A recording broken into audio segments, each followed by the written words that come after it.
Salah satu keimanan kita kepada hari akhir, salah satunya bicara tentang adanya Ya'juj dan Ma'juj. Tetapi kisah Ya'juj dan Ma'juj juga sangat erat kaitannya dengan seorang raja yang sangat besar, yang Al-Quran mengkisahkan walaupun hanya sedikit, yakni tentang Raja Dzulqarnain yang terdapat dalam Suratul Kahfi.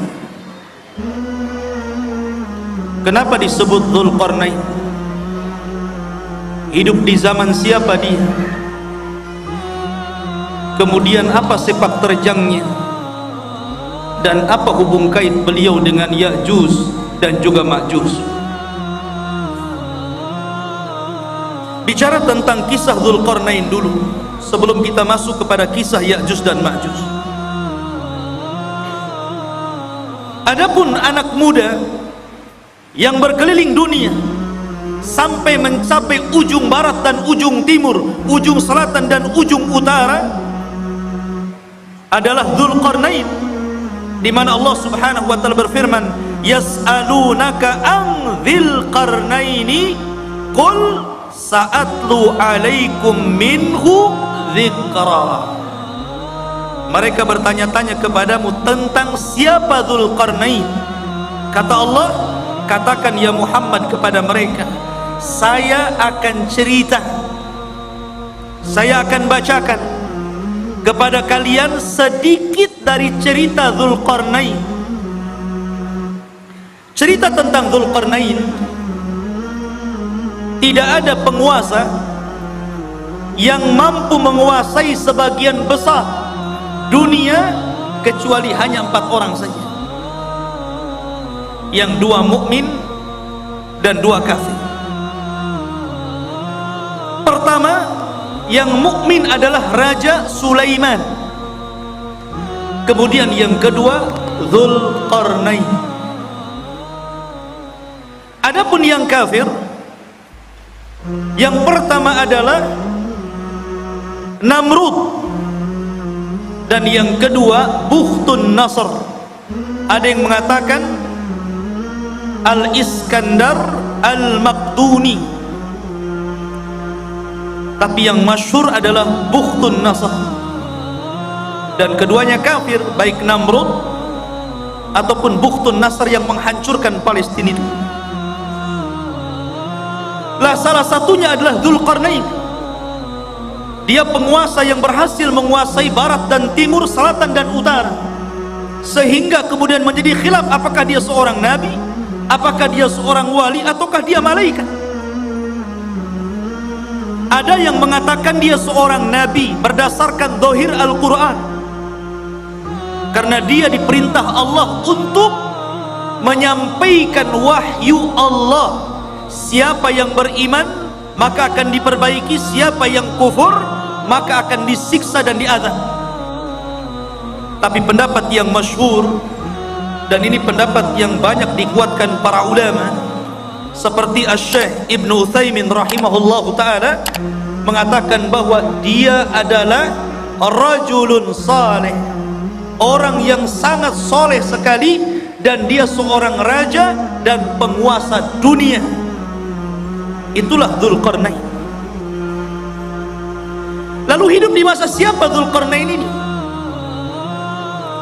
Ini salah satu pendapat Al-Imam Ibnu Utsaimin rahimahullahu ta'ala dalam fatwa Nur ala Darbi, bahwa Dzulqarnain itu hidup di masa Nabiullah Khalilur Rahman Ibrahim alaihi salatu wassalam. Jadi ia hidup di masa Nabiullah Ibrahim, bahkan dia pernah tawaf bersama Ibrahim dan juga Ismail di Ka'bah. Bahkan dikatakan Ibrahimlah yang menjadikan Dzulqarnain ini masuk ke dalam agama tauhid, yang dengan itu akhirnya Dzulqarnain berdakwah keliling dunia. di mana Ibnu Utsaimin mengatakan huwa malikun salihun kana ala ahdil khalil Ibrahim. Dia adalah raja yang saleh, hidup di masa Nabiullah Ibrahim alaihi salatu wassalam, wa yuqalu annahu tafa ma'ahu bil baiti fallahu a'lam. Bahkan dikatakan dia pernah tawaf bersama Ibrahim di Baitullah, Allahu a'lam. Itu perkataan dari Imam Ibnu Utsaimin rahimahullahu taala. Baik, kenapa dia disebut Dzulqarnain? Dzu itu artinya pemilik, Qarnain itu dua tanduk. Kenapa disebut pemilik dua tanduk? Ada yang mengatakan bahwa kenapa raja tersebut digelari pemilik dua tanduk, atau dalam bahasa Arabnya Dzulqarnain. Disebut Dzulqarnain karena dia ketika berdakwah mengajak manusia ke dalam tauhid, maka dia berjalan ke arah barat sampai ujung terbenamnya, dan ke arah timur sampai tempat terbitnya. Dan tempat terbit serta tempat terbenamnya itu disebut qarnai syaitan, dua tanduk setan. Makanya Nabi SAW melarang jangan sholat ketika terbit matahari dan ketika terbenam matahari, karena ketika itu muncul dua tanduk syaitan. Maka ketika Dzulqarnain berdakwah sampai ujung barat, sampai terbenam matahari, bahkan sampai ujung timur, sampai terbitnya matahari, berarti dia melakukan kedua perjalanan, kedua tanduk syaitan, sehingga akhirnya dia digelari sebagai raja pemilik dua tanduk ataupun Dzulqarnain. Ini yang paling akrab mungkinnya, yang paling dekat berdasarkan nas Al-Quran, bagaimana perjalanan beliau ke ujung barat dan timur itu. Perjalanan Dzulqarnain ini adalah perjalanan yang luar biasa. Seorang raja yang seluruh kekayaannya, seluruh hidupnya hanya untuk mengajak manusia kepada tauhid. Ada sebuah asar dari turjumanul Quran Abdullah bin Abbas radhiyallahu anhu, walaupun asar ini fihi nazar, ada pandangan para ulama bahwa usia dakwah daripada Dzulqarnain itu 500 tahun, 500 am, 500 tahun dia berdakwah. Baik, itu sedikit muqaddimah tentang siapa Dzulqarnain itu. Di dalam Al-Quranul Karim, tepatnya surah Al-Kahfi, ayat yang ke-83, ayat yang ke-83 Allah katakan, yas'alunaka an dzil qarnaini, mereka bertanya-tanya kepadamu ya Muhammad tentang siapa Dzulqarnain itu. Qul sa'atlu alaikum minhu dzikra, katakan ya Muhammad, saya akan bacakan kepada kalian minhu, dari sedikit kisahnya saja. Dzikra, penyebutan, tidak banyak, hanya sedikit. Ma'asyiral muslimin yang dimuliakan Allah Azza wa Jalla. Kemudian Allah mengatakan, inna makanna lahu fil ardi wa atainahu min kulli syai'in sababa. Inna, sesungguhnya, makanna, sesungguhnya kami, makanna lahu, sesungguhnya kami telah memberikan kekuasaan lahu, kepada siapa? Dzulqarnain. Makan itu artinya kekuatan, kekuasaan, kehebatan untuk menjadi raja. Apa sebabnya? Sebabnya wa atainahu min kulli syai'in sababa. Dan kami telah memberikan kepada Dzulqarnain ini jalan untuk mencapai segala sesuatu yang dikehendakinya.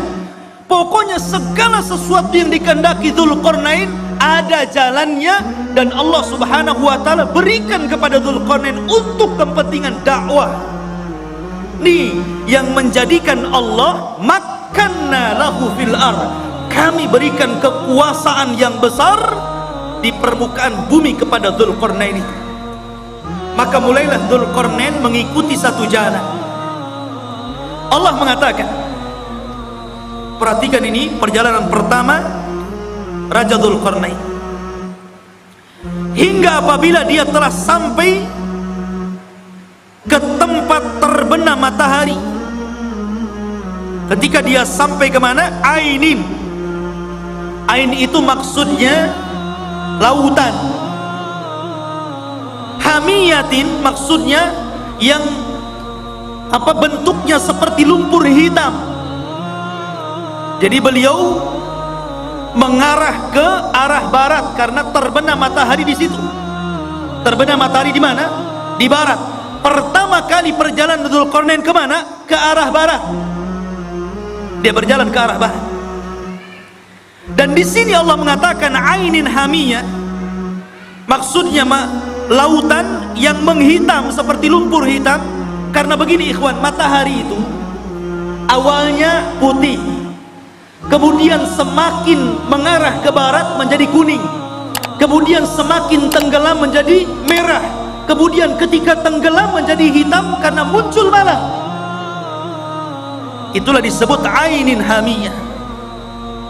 Dan disitulah ujung daripada barat, karena sudah tidak ada jalan lain, sudah ujungnya. Selebihnya nggak ada tanah lagi, lautan semuanya. Lah Dzulqarnain sampai di ujung barat. Disitulah Dzulqarnain, ikhwan, ini Dzulqarnain itu berjalan ke sana kemari hanya untuk memperbaiki. Lah Dzulqarnain ini, dia kalau masuk ke sebuah desa dan desa itu ada ketertinggalan, dimajukan. Apa yang kalian butuhkan? Kalian butuh kedokteran? Kami letakkan di para dokter, ajarkan mereka kesehatan. Kalian perlu untuk pembangunan? Nih saya letakkan arsitek, ajari mereka bagaimana cara membangun rumah dan gedung. Jadi sifatnya seperti itu. Dzulqarnain ini hanya memperbaiki. Kalau sudah baik tempat tersebut, daerah tersebut, diletakkan orang-orangnya, kemudian dia jalan lagi sampai akhirnya sampai di ujung barat, ketemu sebuah kaum yang tidak punya agama, kaum yang zalim, dan tidak ada kezaliman yang paling besar melainkan kesyirikan. Kaum yang sangat pendosa, melakukan keharaman, pencuri, pembunuh. Lah Dzulqarnain ini mendapatkan kaum di arah barat seperti itu. Makanya Allah mengatakan di dalam ayat ini, ya Dzulqarnaini, wahai Dzulqarnain, wahai Raja Dzulqarnain, imma an tu'adzib wa imma an tattakhidha fihim husna. Terserah engkau, apakah engkau mau menghukum orang-orang jahat ini, orang-orang zalim ini, orang-orang yang tidak beriman ini, ataukah engkau ingin berbuat baik kepada mereka? Terserah. Maka Dzulqarnain mengatakan, amma man zalam, adapun orang yang zalim, adapun orang yang menyekutukan Allah, yang suka membunuh, yang suka mencuri, yang suka melakukan keharaman, fasawfa nu'adzibuhu, kami akan azab dia, kami akan hukum dia, thumma yuraddu ila rabbih, setelah itu kami serahkan kepada Rabbnya, fayu'adzibuhu adzaban nuqra, kelak Rabbnya akan mengadab boleh jadi lebih dahsyat dibandingkan azabku kepada mereka. Tetapi sebaliknya, wa amma man amana wa amila salihan falahu jazaan al-husna wa sanaqulu lahu min amrina yusra. Adapun yang nurut dengan perintahku, akhirnya beriman, beramal saleh, maka mereka akan mendapatkan balasan yang baik dan kami katakan kepadanya, dari perkara kami mudahkan segalanya. Begitulah seorang raja jalan ke sana kemari. Inilah yang pertama perjalanan siapa? Dzulqarnain ke arah barat. Baru kemudian Allah mengatakan, summa atba'a sababa. Baru kemudian Dzulqarnain berjalan ke arah lain. Ke arah mana? Allah mengatakan, hatta idza balagha matli asy-syamsi, sampai ketika Dzulqarnain sampai di arah terbitnya matahari. Lah Dzulqarnain sampai di ujung matahari terbit, akhir artinya arah timur, karena terbitnya matahari itu di timur. Maka kemudian ketika dia menempuh jalan, dia mendapatkan sebuah kaum, sekelompok umat yang kami tidak menjadikan bagi mereka sesuatu yang melindunginya dari cahaya matahari. Umat yang sangat terbelakang, gak punya rumah, gak berpakaian. Lah di zaman Dzulqarnain ini ada kaum dari arah timur itu gak pakai apa-apa, auratnya nampak, gak punya rumah, kasihan. Kemudian kadzalika wa qad ahadna bima ladaihi khubra. Kadzalika, begitulah sesungguhnya ilmu kami meliputi segala apa yang ada padanya. Maknanya akhirnya Allah Subhanahu wa taala menjelaskan bagaimana Dzulqarnain diberikan kemampuan oleh Allah untuk memperbaiki umat ini. Pelan-pelan Dzulqarnain mengajarkan bagaimana cara membuat rumah, kemudian bagaimana cara berpakaian, kemudian diajak untuk beriman kepada Allah. Akhirnya mereka pun beriman kepada Allah lewat dakwah Dzulqarnain. Allah Subhanahu wa taala berfirman, "Tsumma atba'a sababa." Kemudian Dzulqarnain memilih jalan yang selanjutnya. Idza balagha baina saddaini wajada min dunihima qauman la yakaduna yafqahuna qaula. Hingga apabila Dzulqarnain sampai di antara dua buah gunung yang sangat tinggi dan besar, dia mendapati di hadapannya sebuah kaum yang hampir-hampir kaum itu tidak paham apa yang diucapkannya. Bahasanya susah dipahami. Rupanya Dzulqarnain paham keinginannya. Apa keinginannya? Dikemukakan dalam Al-Quran. Qalu, mereka berkata, ya Dzulqarnain, inna Ya'juj wa Ma'juj mufsiduna fil ard, fahal naj'alu laka kharjan ala an taj'al bainana wa bainahum sadda. Ini keinginannya. Jadi Dzulqarnain diminta oleh mereka itu dalam waktu-waktu tertentu datang Ya'juj dan Ma'juj. Mereka membuat kerusakan, membunuh, membantai, merampok, memperkosa, melakukan anarkis. Mereka brutal, mereka bengis. Makanya kelak di akhir zaman, fitnah Ya'juj dan Ma'juj itu berbeda dengan fitnah Dajjal dan fitnah keluarnya binatang dari perut bumi. Lah fitnahnya Ya'juj dan Ma'juj itu beda. Ini brutal ini. Dia hanya taunya merusak bumi saja, membunuh dan membunuh. Bahkan di akhir zaman bukan hanya membunuh, tapi memakai bangkai orang yang dibunuhnya, kanibal. Jadi dahsyat fitnahnya ini. Makanya kaum ini sangat merengek kepada Dzulqarnain, minta tolong agar Dzulqarnain memisahkan mereka dengan Ya'juj dan Ma'juj ini. Makanya dia mengatakan, ya Dzulqarnain, wahai Dzulqarnain, inna Ya'juj wa Ma'juj, sesungguhnya Ya'juj dan Ma'juj itu mufsiduna fil ard, dia merusak bumi. Tetapi Dzulqarnain hanya mengatakan fa'inuni, biquwatin aj'al bainakum wa bainahum radma, tetapi tolong bantu aku, sediakan orang-orang kuat di antara kalian untuk kerja bakti bersamaku. Nanti aku akan jadikan antara kalian dengan Ya'juj dan Ma'juj itu dinding pemisah, supaya dia tidak menyerbu kalian lagi.